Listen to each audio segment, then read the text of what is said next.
I came up with throwing light as the opposite of throwing shade.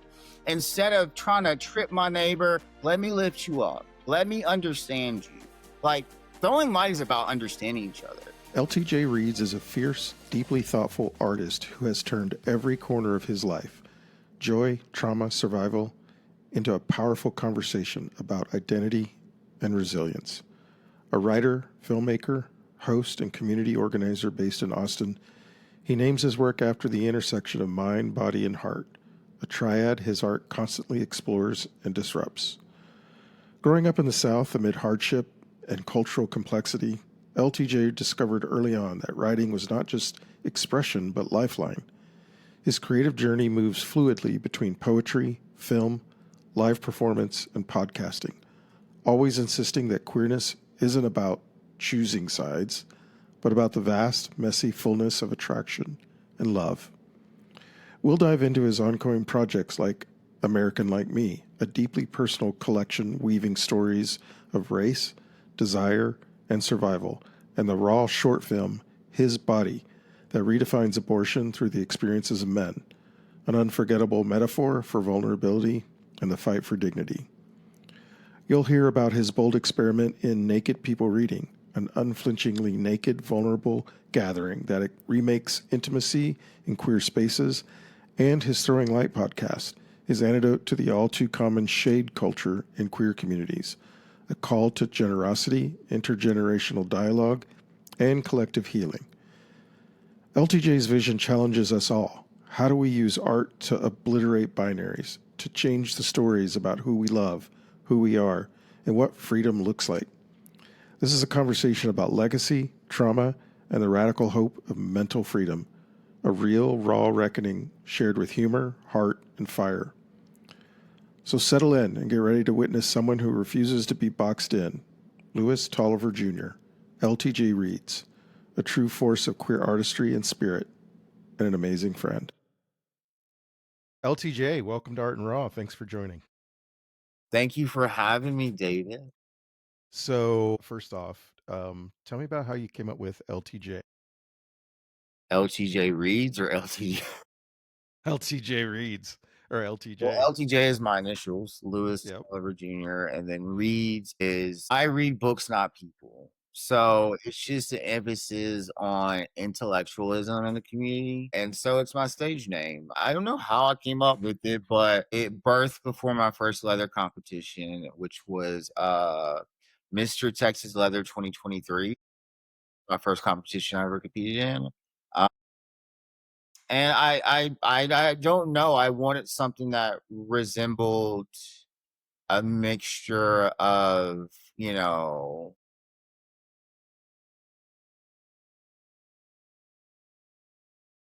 mind, body, heart. That's what LTJ Reads is.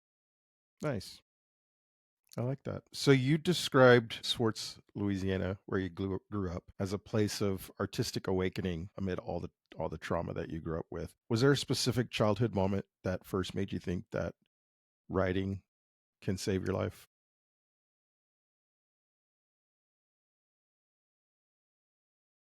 I didn't really start writing until I was in high school, and I started writing like screenplays, like horror screenplays. Really, that's what because I loved horror movies growing up as a kid. So I would doodle and I would make up these screenplays and I would like show my classmates and stuff. And everyone would be so interested in it. But it's like we didn't, I tried. My mom bought me a video camera. And I tried my hardest to make movies with that. And we tried. And my friends were pretty supportive in my dreams to be a film director. So my senior year of high school, my English teacher, we had,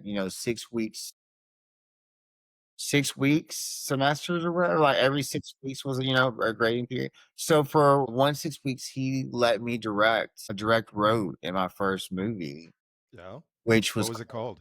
Hitchcock. And so I guess maybe we were learning British literature that year. I was in Gifted and Talented, and so he equated Hitchcock as British literature, and I made a film that intertwined three stories that were all based on Hitchcock movies.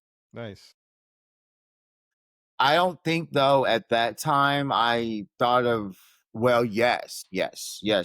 So I had very, very dark, depressing poetry. And Mhm. my English teacher also for like a whole day just let me read all my poetry. So I think I started discovering writing as escapism my senior year of high school. Okay. Makes sense. You did a project called Bisexual Me, and in it, you kind of reject this idea that your queerness requires choosing sides. How did growing up in the South shape that defiance against that? So Bisexual is one of my poems. It was originally a standalone. No. So it was, I get so frustrated with the binary thinking left, right, Hmm. top, bottom. Like, there's this world in between that exists and it's so vast and Hmm. it's so large and it's full of so much to learn and so much to appreciate about the human experience. I don't want somebody telling me who I want to sleep with, fall in love with, be attracted to. I want to be attracted to all races. I want to be attracted to all genders. Bisexual Me has now been moved into my first book that I'm working on called American Like Me. And I plan to write one of the first American collection of creative writing that simulates America in the same way they were stimulated by poetry and writing during the Civil War. When do you hope that that will get released? So I'm working on it diligently. I'm sure one of the things we'll talk about is Louisiana Words. I plan on Awesome. unveiling the book on tour at the end of August. Awesome. So I have my website, LouisToliverJr.com, which I've been kind of pushing go. But if you follow me on my website, you're going to see that I'm about to start releasing new content. There's about 9 or 10 samples of Hmm. American Like Me on my website, but it's a mixture of what I break into three themes: American body, which deals with the physical body, how to use it, how to celebrate it, how to make it feel good. We might touch on sex and things like that in that realm. Then we have American mind, which deals on pragmatic thinking, risk taking, mental gymnastics, understanding the ideology of what America is. Hmm. And then we have American heart, which is essentially the core values that all make us one. It focuses a little bit on spirituality, not religion. I believe that politics and religion are the root of all evil, but I think spirituality is a way to get connected with the things that we cannot explain. Well, I can't wait till that comes out because I look forward to reading it. Um, One of the other projects that you worked on, you were the cinematographer. It was called Forced to Swim. So that was like back in 2016. And that was my friend Dara. I was a cinematographer. That was in my like when I was in Austin School of Film. So I did work on that project. It was interesting. Now in 2025, I actually went back to Austin School of Film. I just finished my first music video for a local cover band here called the I can't forget I thought their name, but their parody is John Cusack, the say anything moment in that movie with the hole in the boombox. Like they kind of parody that. And so one of their covers was for Jesse's Girls. So I directed and wrote the music video, and it's going to be out sometime early July. Cool. So I'm excited about that. I learned I was the producer too.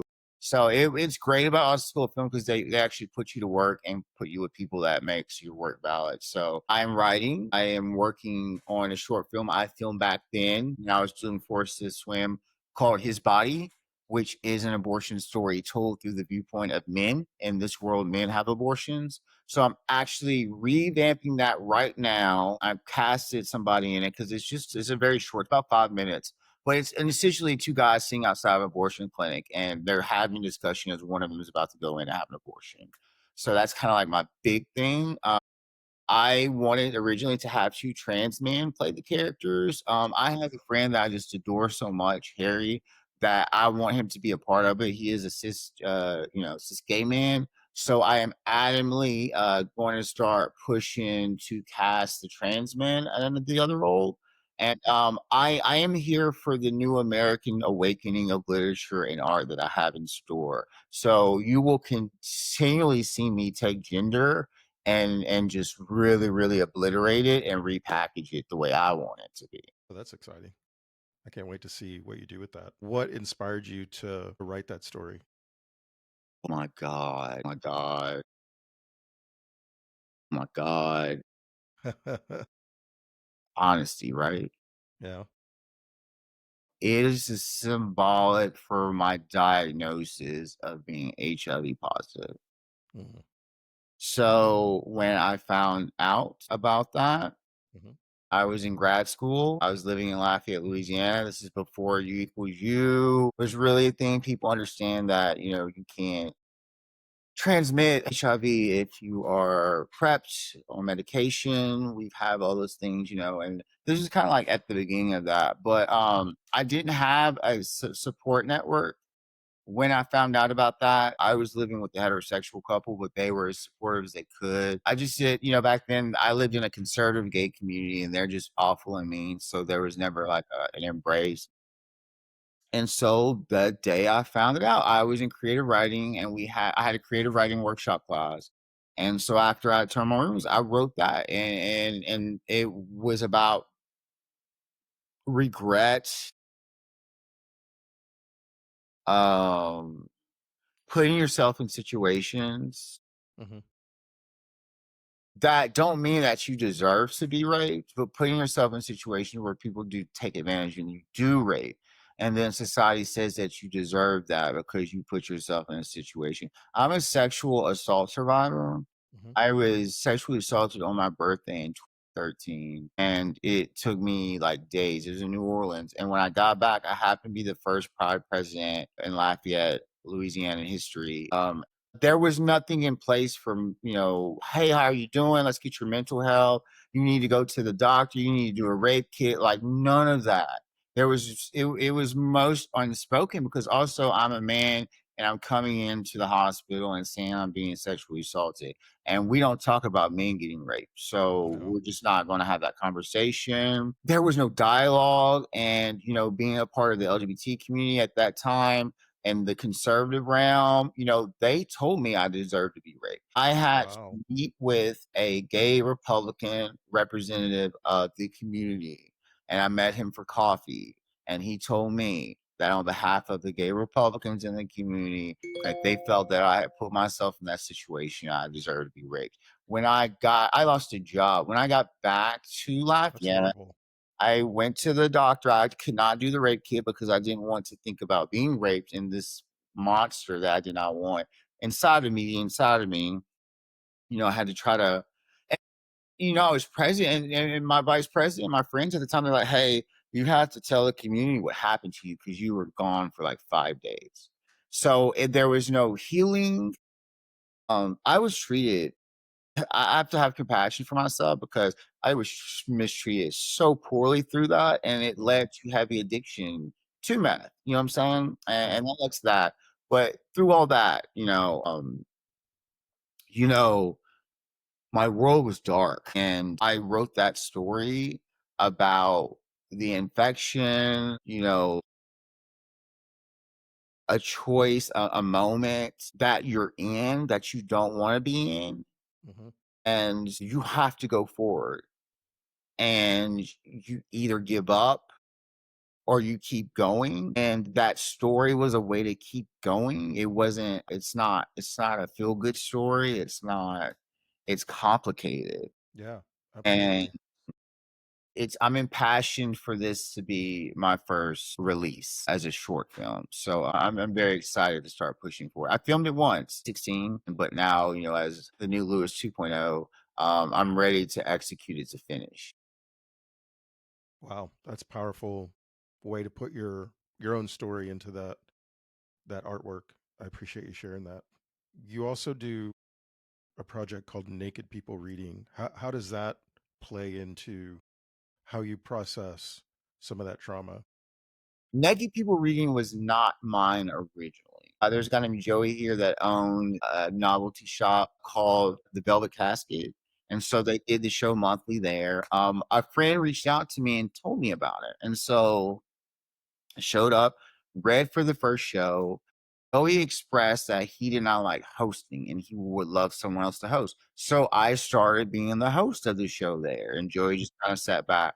Well, they wanted to expand the highway I-35 where that was located in Austin. So all the businesses were done.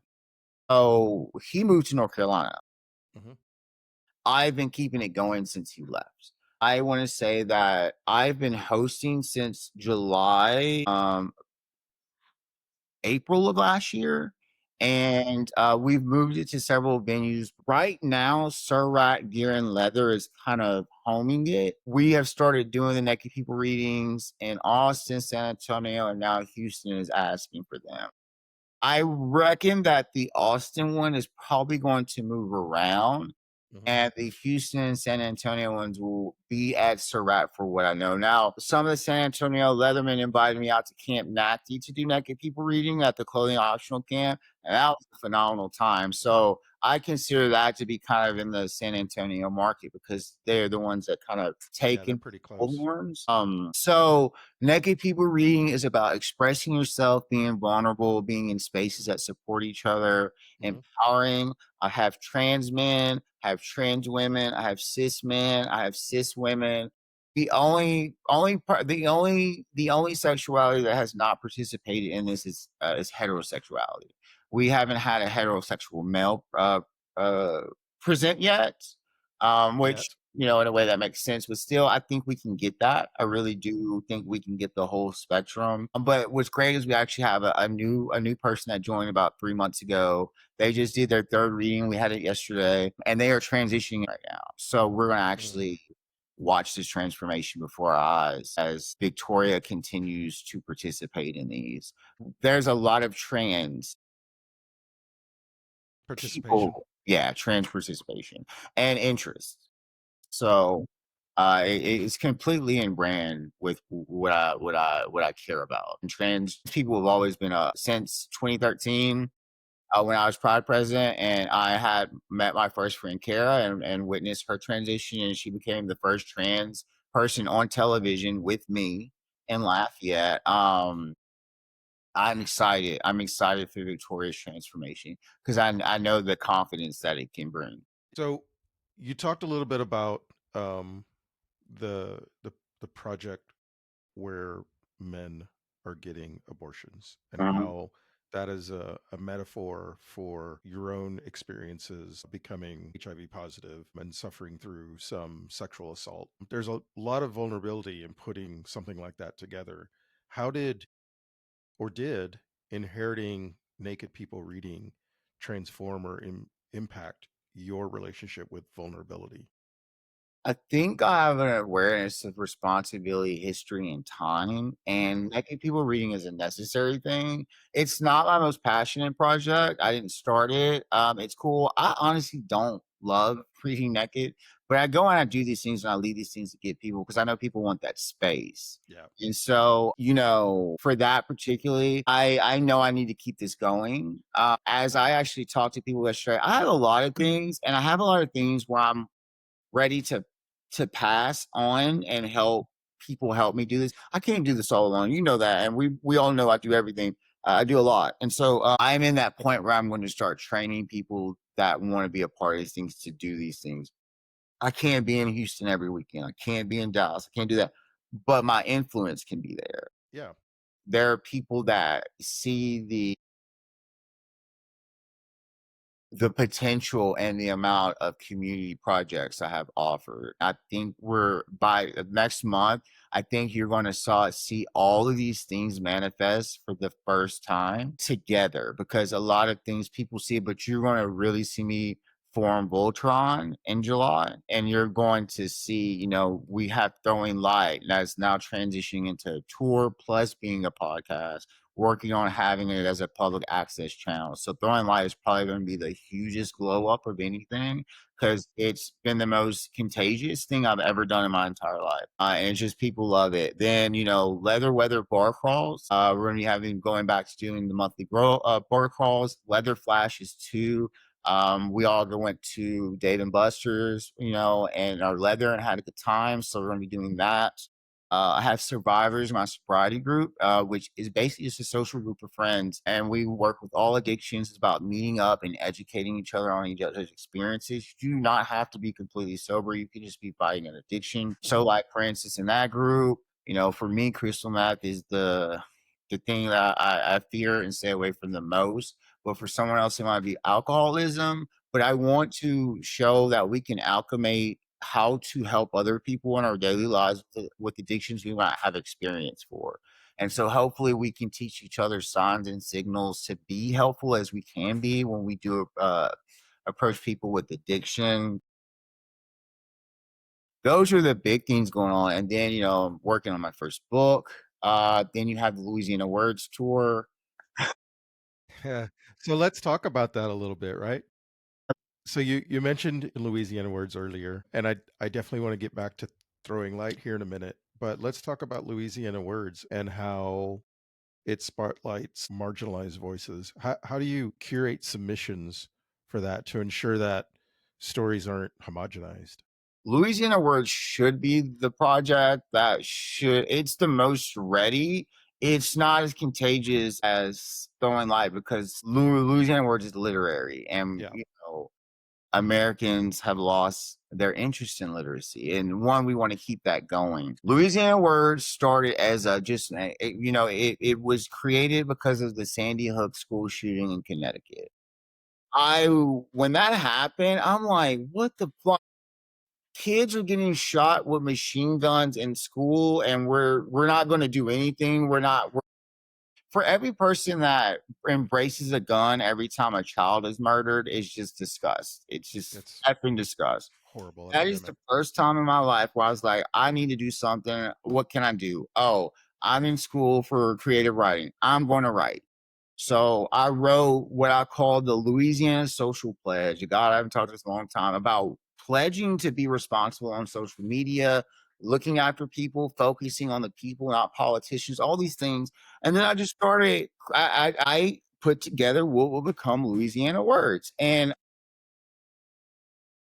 I started pushing this, and then I was reached out to run for president of Acadiana Pride, and I had no experience with the gay community whatsoever. I was an introvert. I didn't have that, but I saw as an opportunity to get out of what I felt was a stagnant career in grad school right now because of my interests not being respected. And so I wanted to also show people I can write and lead. So I took it. And so I started, just putting my writing. I'm like, you know what? I'm going to add people. So then when I became pod president and all that stuff, I just started getting people, everyone got onto it. It's about choosing creativity over violence and getting stories out there. There was a point like in that period, the 2 years of Louisiana Words, I brought in so much writing. We have now had over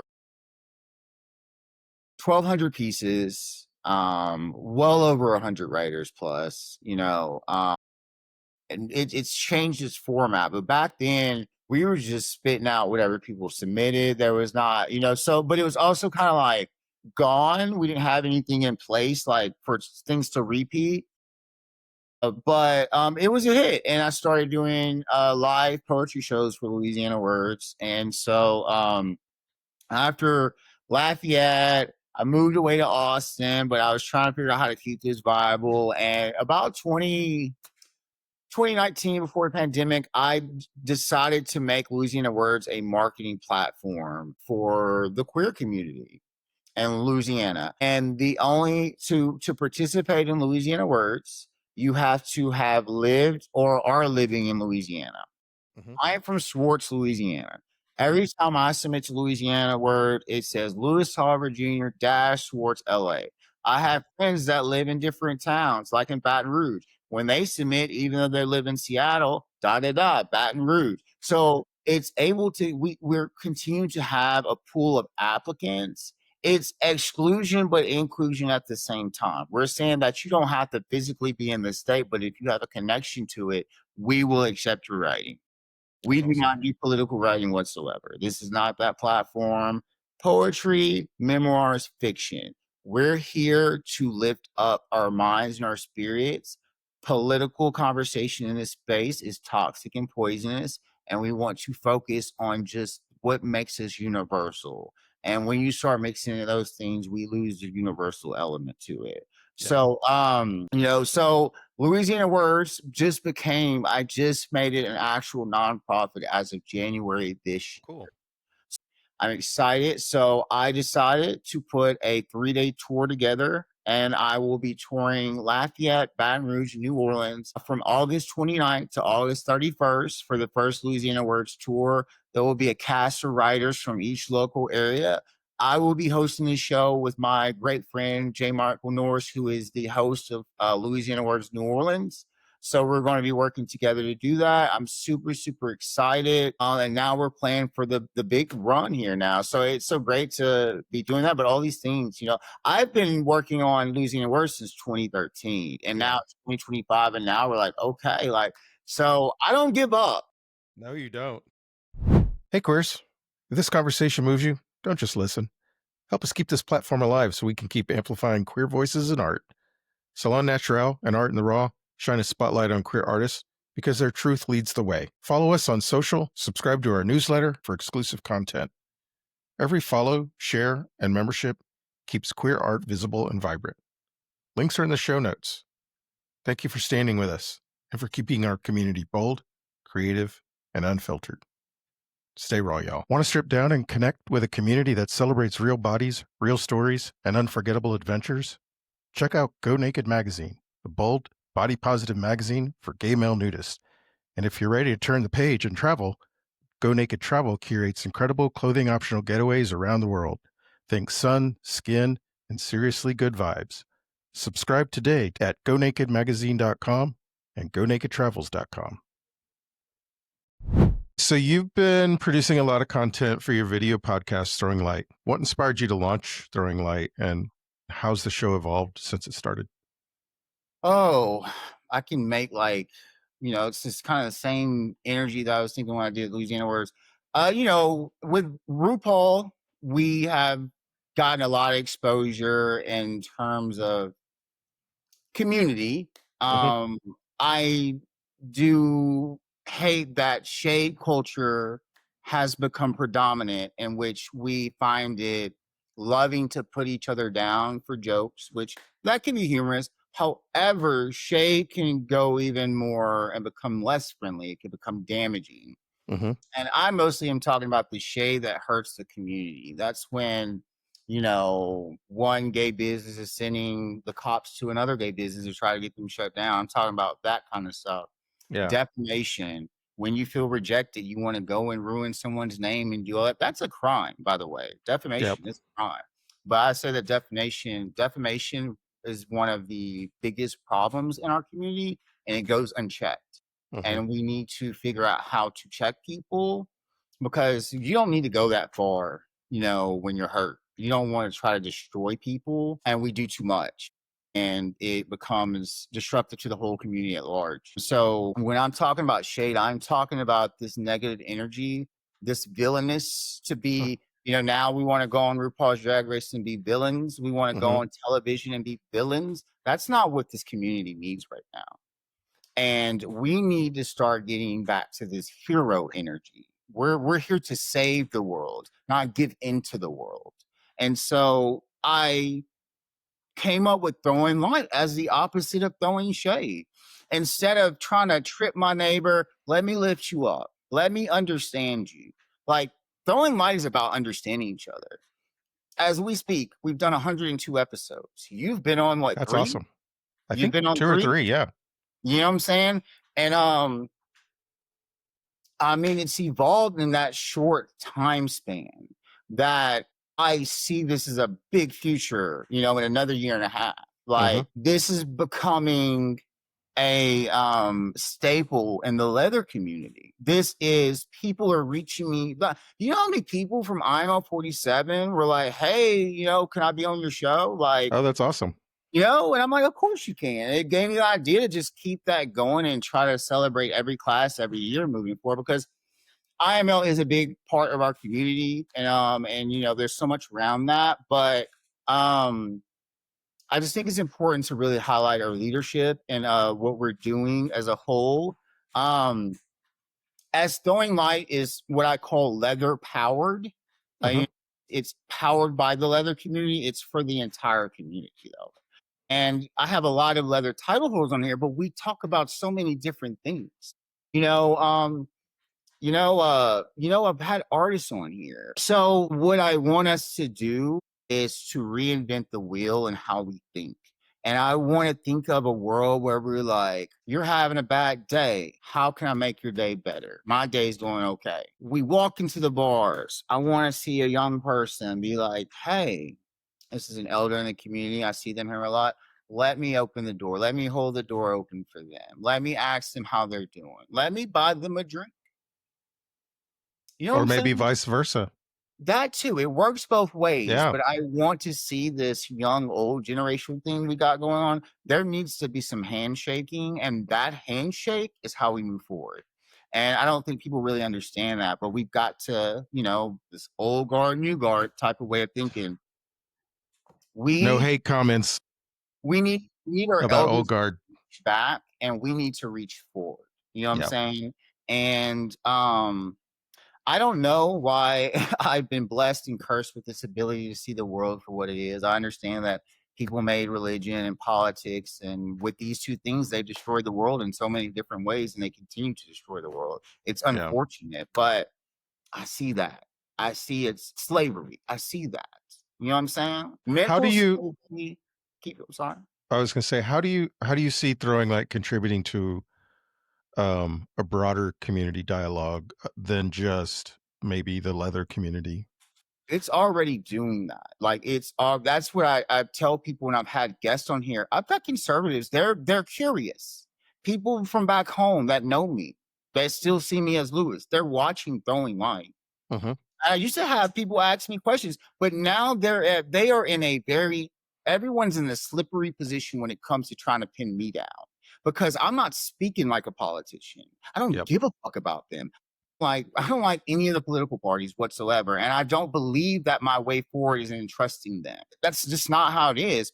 I'm representing this real American energy right now, and that energy that comes from immigrants and fighting and working and having the toughest road to make your life here, to be Hmm. getting a fair shot. Like that is America. And we've earned this right to treat each other good too. And Throwing Light, like I said, I'm talking about human issues. Yes, we have a lot of leather culture discussed here, but Hmm. they're learning. People are realizing that this is a broader thing. It's not just about sex. It's not just about kink. We lead, we unite, we inspire.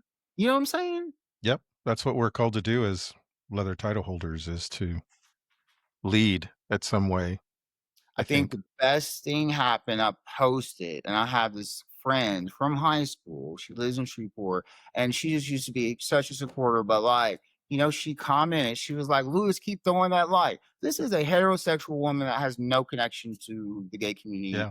at my. You know what I'm saying? That's encouragement.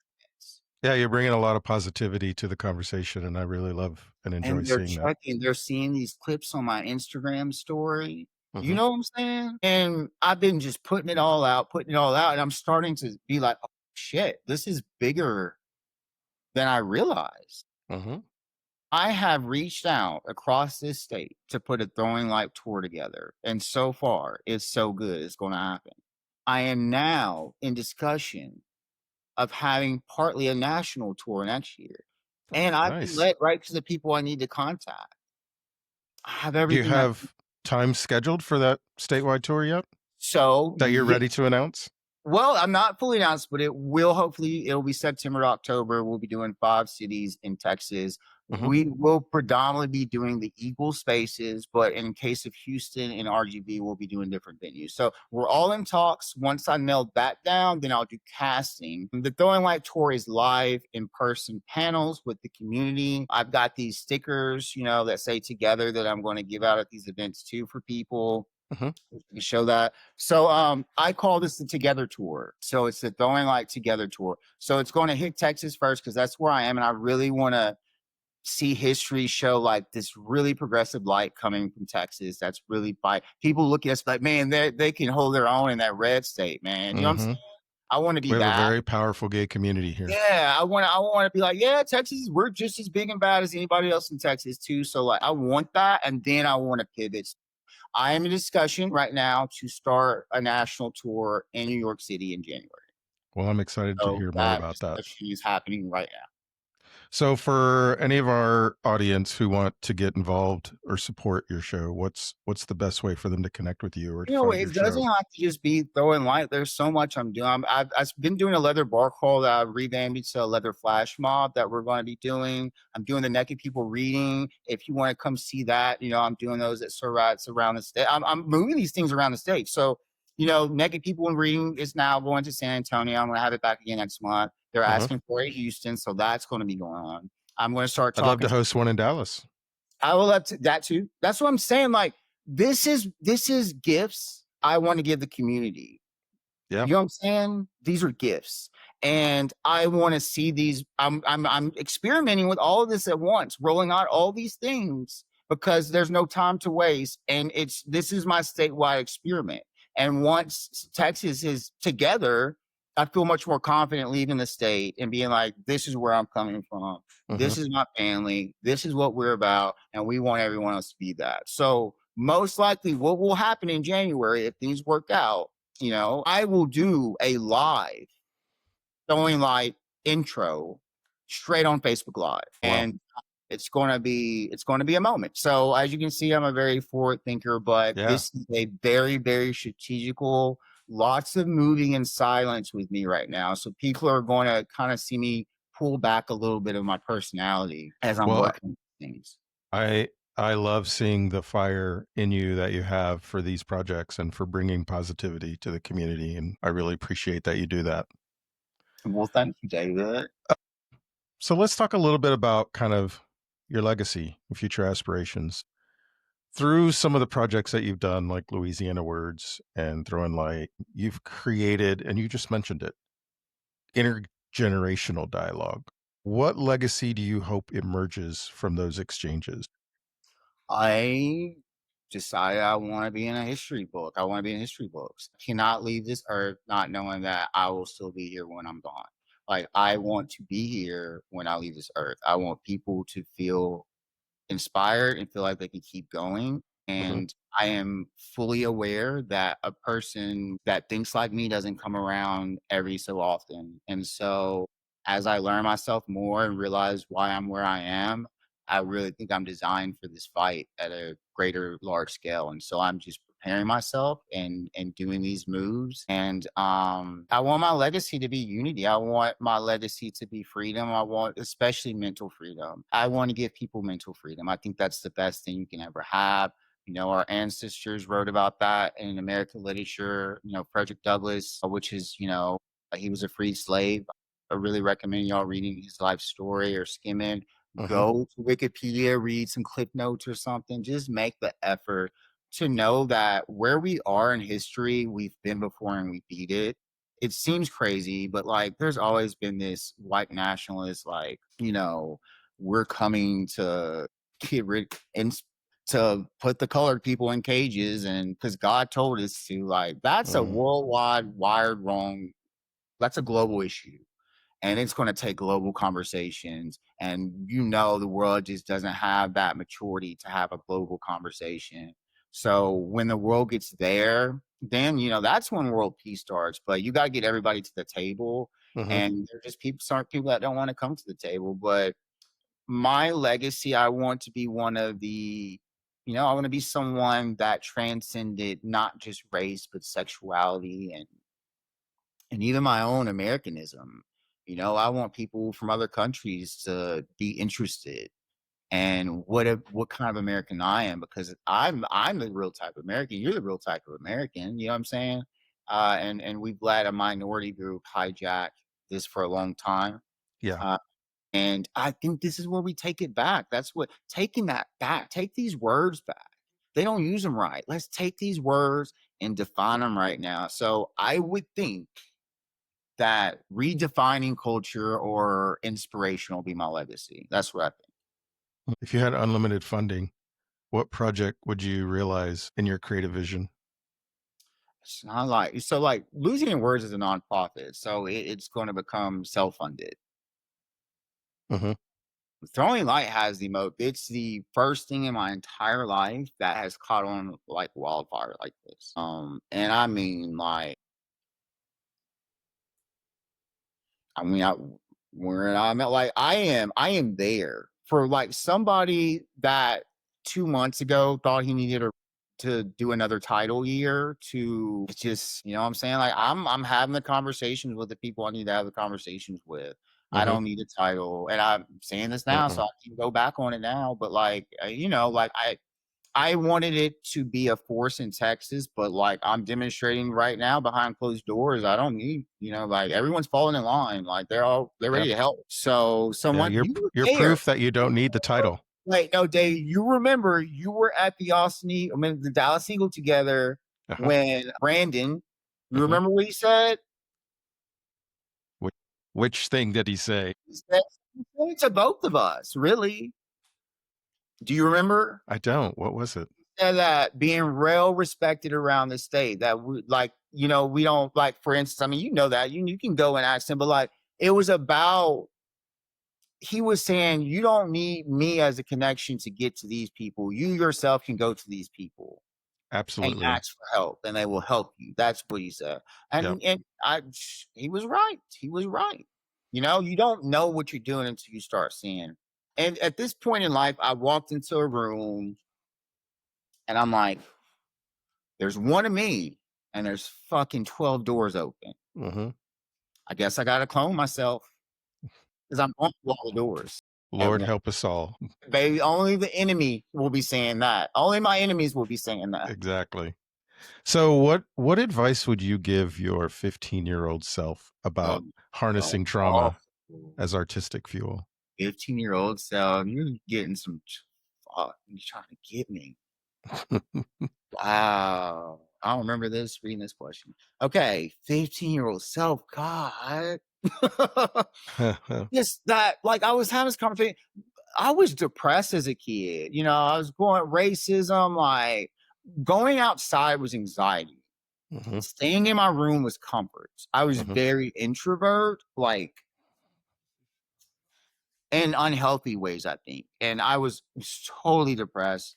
And a lot of it came from just feeling like I was ugly because I was black, but also not being treated like I was black at the same time.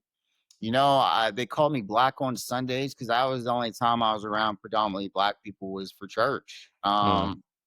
But they treated me really well at my church. I had a great upbringing with my church. They never treated that. They never picked on me.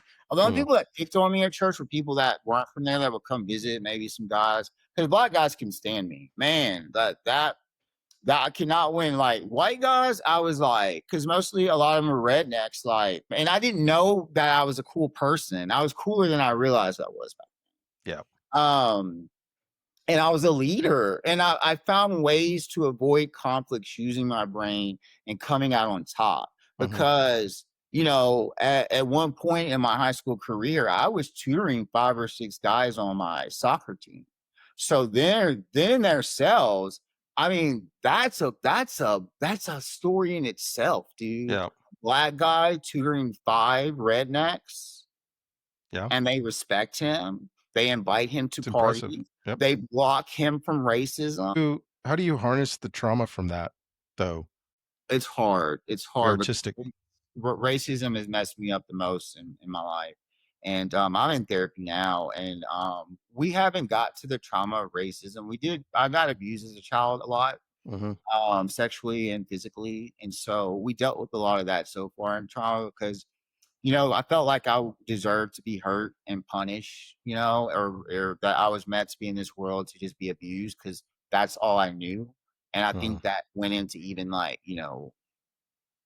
romantic partners or anything like that. I've never been physically abusive or I've never dated anyone physically abusive, but I saw physical violence in my home from my Yeah. dad, attacking my mom, my dad. My dad almost killed me like twice. And Oh my. so, um, Yeah, we had to that was my first trauma therapy thing was about the worst, I could not this the trauma of being badly beaten one time, and it stuck with me until, like, I'm 40 now, and we just worked this out in trauma, like, a year ago. Like, I just got to a place where I'm like, "You know what? I didn't deserve that. No kid deserves to go through that." You know what I'm saying? Like, no one deserves that. You know what I'm saying? That's just my dad. Uh, Nobody deserves that. yeah, you know what I'm saying? Like, like at 10, so I was playing basketball one time and with some friends. I had a 5 p.m. curfew and it was a Sunday. And my mom typically went back to church in the evenings, but I don't know if this is a time that I expected to. I would go back like on first Sundays because we did communion, or Mhm, maybe fourth Sundays to sing in the choir. mhm. And it was warm. It was like summertime. And so playing basketball, and it was like 5:03. And I don't know if my dad was like in a bad mood or what the fuck was going on. But he like came down the road speeding, and like the speed limit is like fucking 15 miles an hour. He saw me. We were playing. He's just like, get your ass home, just like that. I'm like, holy fuck. And so like it just seems I was just like, this doesn't seem like this is going in a good direction. So I get home, he's not there. I guess he drove around the long way. I'm looking for my mom because like for some reason, like I am feeling very frightened right now. And Uh-huh. so he gets there, and then he's like, "Go get your." I had a Sega Genesis. He's like, "Go get your Sega Genesis controller." I'm like, "Oh fuck!" And so I go get the Sega Genesis controller, and he takes it. And I mean, he fucking laid on me for like 10 minutes of just Oh, hitting me. wow. It was, and so when he was done, I didn't move. And he just went back in the room. So my mom had come back and I was still laying on the floor. And she came and she goes, "Why are you laying on the floor like that?" I'm like, and she saw, and I had all these webs all over my body and they were bleeding and they stung so bad, like so bad. Like I wanted to cry. And so she took me to the bathroom and she was trying to, oh, it was so painful. She was trying to, you know, Clean you up. and she threw a sweater on me. She said, "Come on." And she took me to church. And I had a sweater on, and it was June. And I was supposed to sing in the choir that night. And I sat on the first row because my mom was a deaconess. My mom Mhm, was very involved. She was my Sunday school teacher. I also taught Sunday school teacher to the youth kids when I was a mhm. senior. And it was the first time I still think the world of my mother, but it was the first time that my mom told a lie in front of me, and the choir director wanted me to come sing up in the choir. And the choir director's like, "Why is Lewis not up there?" And my mom just goes, "Oh, he has a cold." And I'm just kind of like, my dad just beat me like in a way and didn't even give a fuck. Like, Wow. if my mom had never come home, I don't know what would have happened. Like, you just so I never knew he stopped. So, and I got this resolution. I just got this resolution in therapy, like literally just got this resolution because so it bothered me, but like after that, he did not beat me like that. And like the next day or something, he like brought me in the bathroom and looked at me, kept apologizing. He was like, "I'm not gonna beat you like that anymore. I won't beat you like that anymore." And I didn't know if what was done because like nothing was done. Like I continued to live with my father. I continued to be in that abuse. But he said that, and I just didn't like I wanted like I don't know. I wanted to know what my mom said to him. Like, and I never asked until like 6 months ago. I mean, did you say like, like she was like, I told him, I said, if you're gonna, if you do my children like that, you're gonna have to leave, or Yeah, and but it didn't get better. He just went to physical about like not using objects that would leave marks. So just yeah. like he punched me in the face one time. That's horrible. Because he stole money from me, which was weird, like, and so I just mentioned to my mom, I was like, "Dad came in my room and took some of my money," and so she said something to him, and he was livid, and so he got home, and, like, he's like, "Get in the van," we were driving, and he just, boom, 4 times punched me in the face, and Wow. so, yeah, so I had to work through that, you know what I'm saying? I've been through a lot, and Yeah, a lot of people look at me and they don't think these things happen to me. They don't know. And I've had a friend tell me that like I seem to have it together for someone that's been through this, but I've been through it. I've been through it. I really have. Yeah, you have. Many queer artists, I think, have who may be listening to the show may also have gone through horrible experiences like that in their childhood. How do you use the trauma in your creative arts today? So, like, so I was diagnosed with bipolar depression in 2016. Was in denial about it. I think when I found my sobriety, I started getting more serious about my mental health. And as of today, I no longer, and I'm not saying that this is for, but I am in a place where I no longer take bipolar medication, which is like Yeah, it's a choice I talked with my doctors because I don't want to take pills I don't have to take.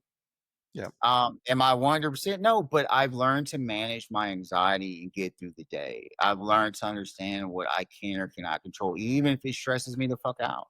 hmm, I am okay dealing with the day. And when you're okay with that, bipolar people are talented. We are unique, and a lot of us are creative. hmm, And absolutely. I am hyper creative. That's why people like you do so much, you so much. I do this because my brain. That's where my brain operates. Hmm. It, I mean, everything that you see for yourself, David. These things I create online manifesting into the real world. Absolutely. You know what I'm saying? Like this is something that's a gift. And as long as I'm letting these things out, it's when I hold in that's when I used to hold in. So I was using my powers on myself. Hmm. You know what I'm saying? Yep. And it's like in a weird way, but it's like being an X-Men that has mental powers. And you have to know how to not be a Jean Grey, you know what I'm saying? And use your powers on yourself. And so a healthy mind is a beautiful thing. It's a powerful weapon. The mind is the most powerful weapon on the planet because Hmm. it can destroy evil without lifting a finger with that light. Yep. So Well, I love that you've taken some of the times in your life and the experiences that you went through and have turned it into this concept of trying to shed light and throw light instead of throwing darkness. I think that's poetic. I appreciate that you've done that. thank you. I'm not perfect. I'm just flawed as anybody, but like I want to do better, you know? Yep. So let's do some closing questions for the end of the podcast. These 10 questions are ones I ask every guest. Closing. Okay. um, these are based off of the 10 questions that were asked on Inside the Actors Studio with James Lipton, but I've given them a little bit of a twist for artists. So this is going to be kind of like a fast lightning round. So I'll ask a question and a quick answer. I bet I You have a ready? yeah, I'm ready. What's your favorite artistic medium or tool? American literature or Renaissance literature. Okay. What artistic trend or cliche do you wish would disappear? Being a villain. What fuels your creativity the most?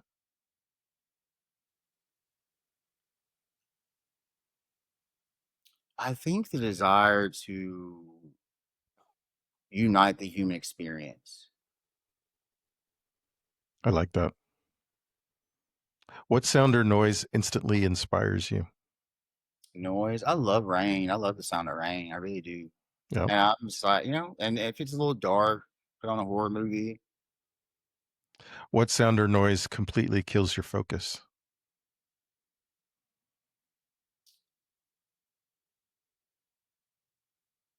Um, a Republican talking. Ditto. What is your favorite word or phrase to include in your work? I think I know it.